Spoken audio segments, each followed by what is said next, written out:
I've made 18 videos so far about Calvinism, and there is a theme developing in how Calvinists respond to these videos. If you're a non-Calvinist, I'm going to let you in on the techniques Calvinists use. And if you're a Calvinist, I'm going to call you to a more polite discourse, the one that we would expect of Christians. Now first, a disclaimer. Some Calvinists are outstandingly nice Christian people. They are polite and respectful. They are intellectually honest.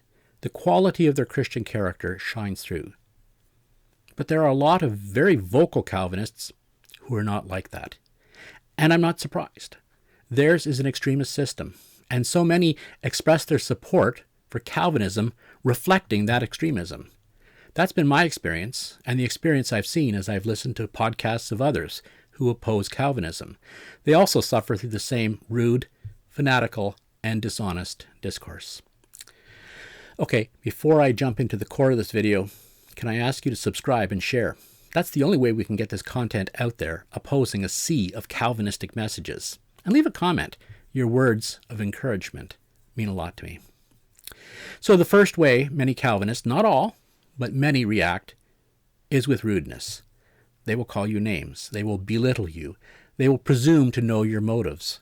Now, I'm getting close to 60 years old, and calling me names no longer bothers me. But I think it shows where these people's hearts are, for out of the overflow of the heart, the mouth speaks. We can have a better discussion if we are civil with each other. Frankly, I'm more willing to listen to people who are polite. And in fact, there have been several Calvinistic commentators on my channel who have been exactly that, polite and civil. From the bottom of my heart, I thank you. Your Christian character is showing through. A second way many Calvinists tend to react is with arrogance. Again, this is not all Calvinists, but many assume that they're the only ones who care about God, care about the Bible. They are the only ones who can make a biblical argument. They are the only ones who are scholarly, and so on. Indeed, some of them, a few, but they're noisy, claim that they're the only ones who are Christians.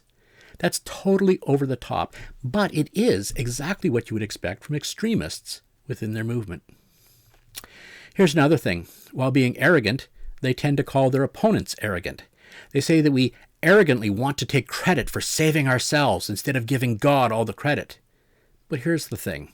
For the last 40 years, I've known a lot of people who are not Calvinists, and precisely none of them take credit for their salvation. And none of them want to take credit for their salvation. We're simply trying to interpret what God has said in His Word accurately and in context.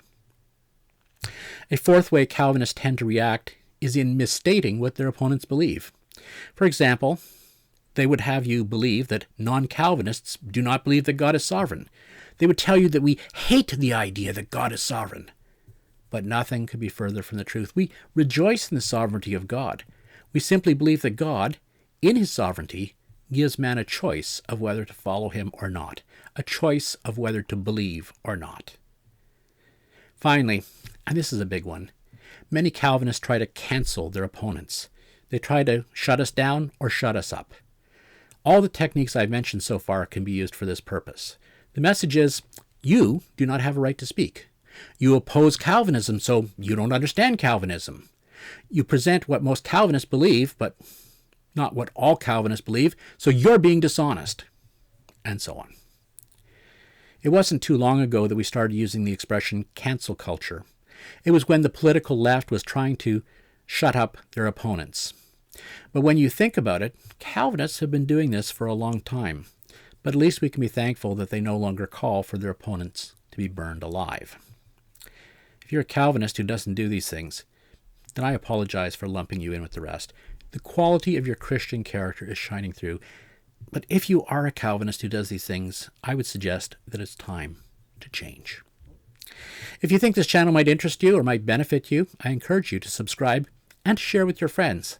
Remember, you have free will. You can freely choose to subscribe and share. Until next time, God bless.